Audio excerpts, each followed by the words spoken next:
Sekarang udah Rabu, kali puasa.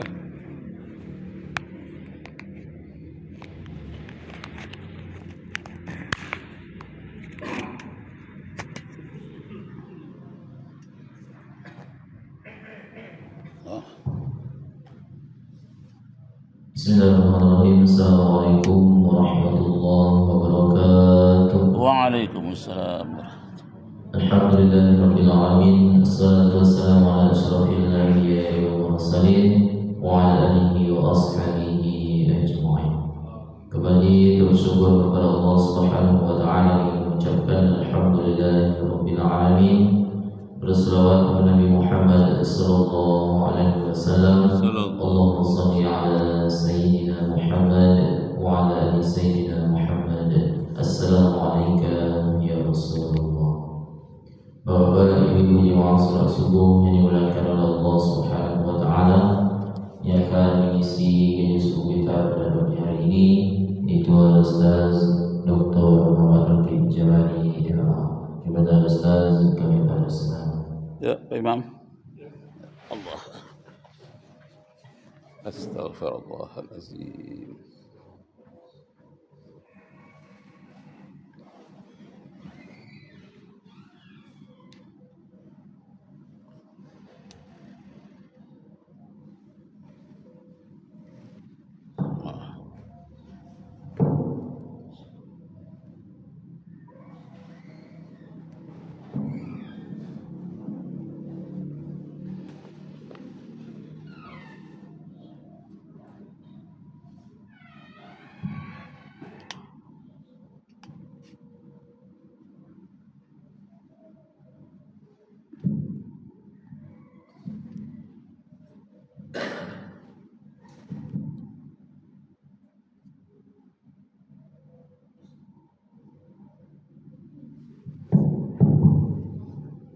Assalamualaikum warahmatullahi wabarakatuh.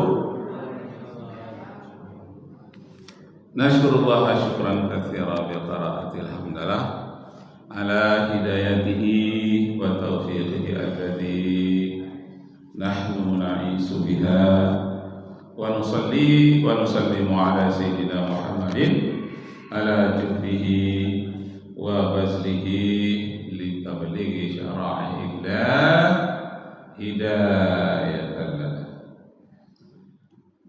Kajian kita pada hari ini tentang puasa binatang. Lain lagi ya.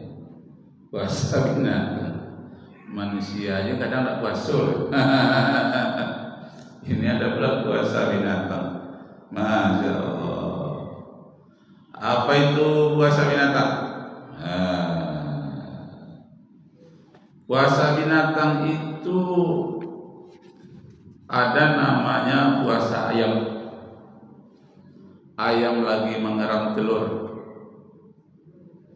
Jadi begitu dia bertelur 1, 2, 3 sampai dia kadang 8, kadang ada sampai belasan. Sudah sampai habis, akhirnya dia mulai mengeram telurnya, ayam itu. Begitu dia mengeram telurnya, terus dia bersorak-sorak itu, gembira keluar dari kandangnya. Nah, pada hari-hari terakhir menjelang anaknya telurnya menetas, itu dia puasa. Mungkin dia perlu konsentrasi menjelang anaknya menetas, puasa ayam mengeram itu. Jadi puasanya ayam mengeram itu adalah hari-hari terakhir saja. Jadi kalau ada orang puasanya udah dekat hari raya saja baru puasa, itu namanya puasa ayam. Ayam mengeram.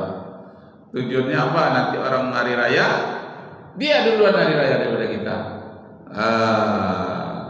Padahal puasanya di awal tidak, di tengah tidak, dan terakhir baru ikut-ikutan. Nah, ini tidak benar ya. puasa ayam namanya, itu puasa binatang. Kalau puasa manusia disebut laisa siyam minal akli wasurbi. Bukanlah puasa itu hanya sekedar menahan makan dan minum.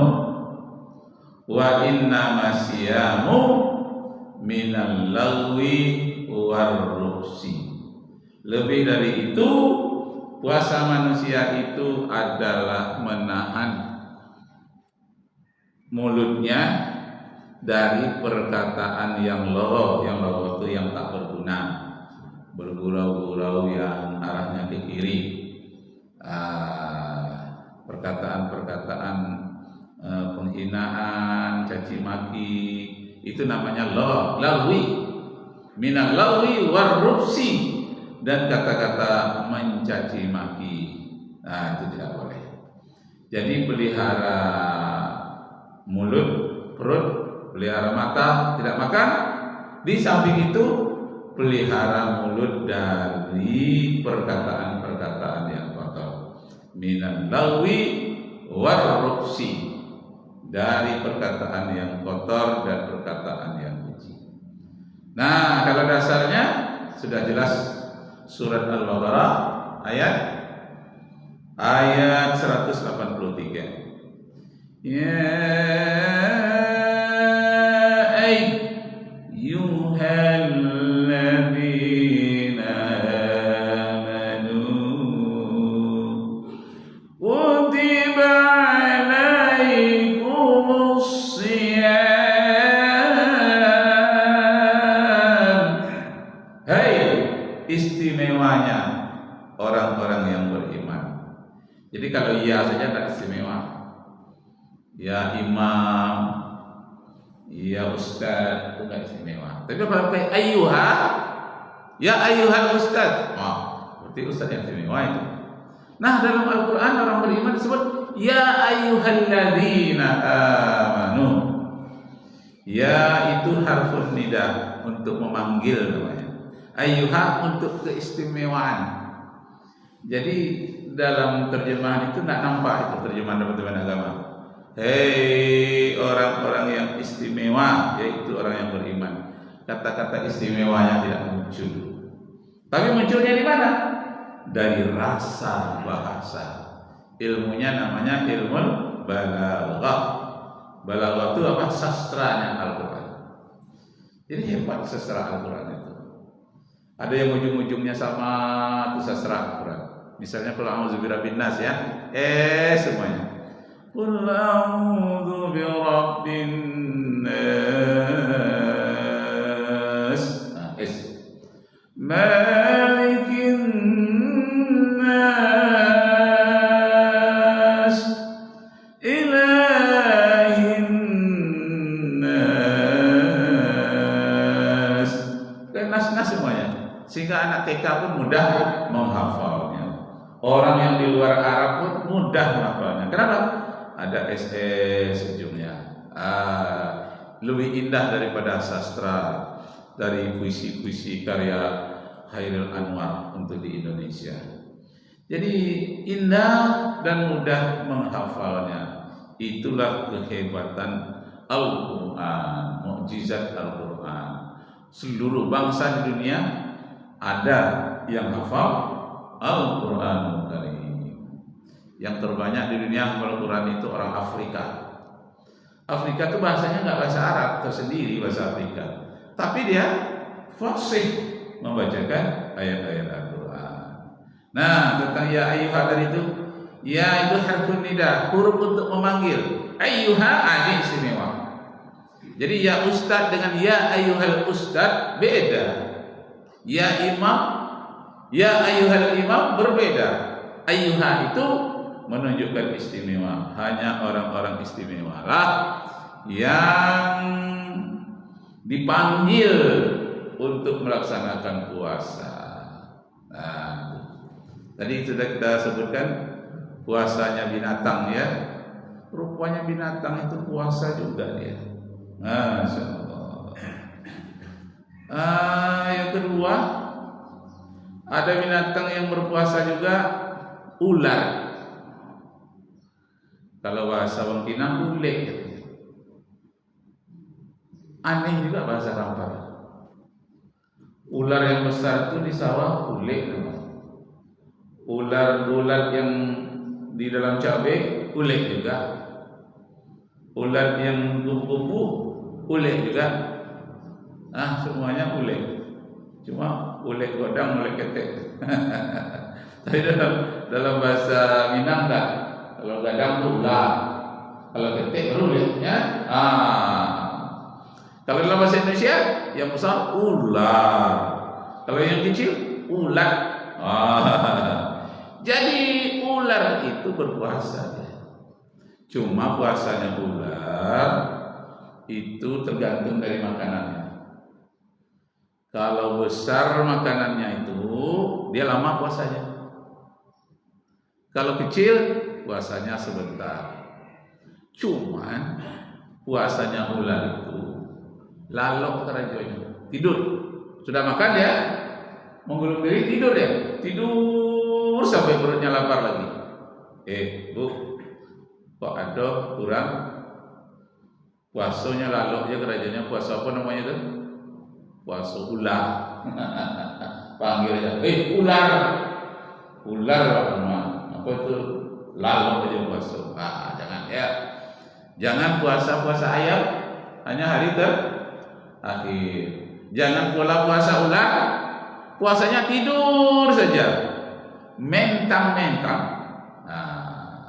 Mentang-mentang ada hadis Nabi mengatakan, an-naumu sa'imun ibadatun. Laloknya orang yang puasa itu ibadah. Tidurnya orang yang puasa adalah ibadah. Kalau gitu tidur aja lah kita, karena ibadah. Indah itu maksudnya.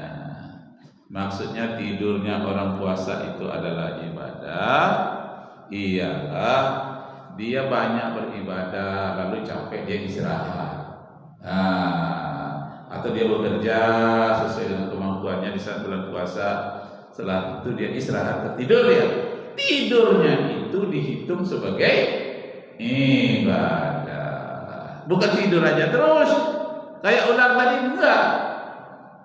Jadi kalau ular dapat makanan, ular baik itu ular kobra, ular sanca, ular yang besar-besar itu, begitu dia dapat makanan, ada yang seekor rusa, ularnya besar, itu lama itu tidurnya sampai dia bertelur di dalam gua. Setelah itu dia lapar, baru dia keluar lagi. Sudah itu tidur lagi, bangun tidur, makan tidur lagi. Maka besok kita sudah sahur tidak boleh tidur lagi, langsung ke masjid dengarkan pengajian. Masya Allah.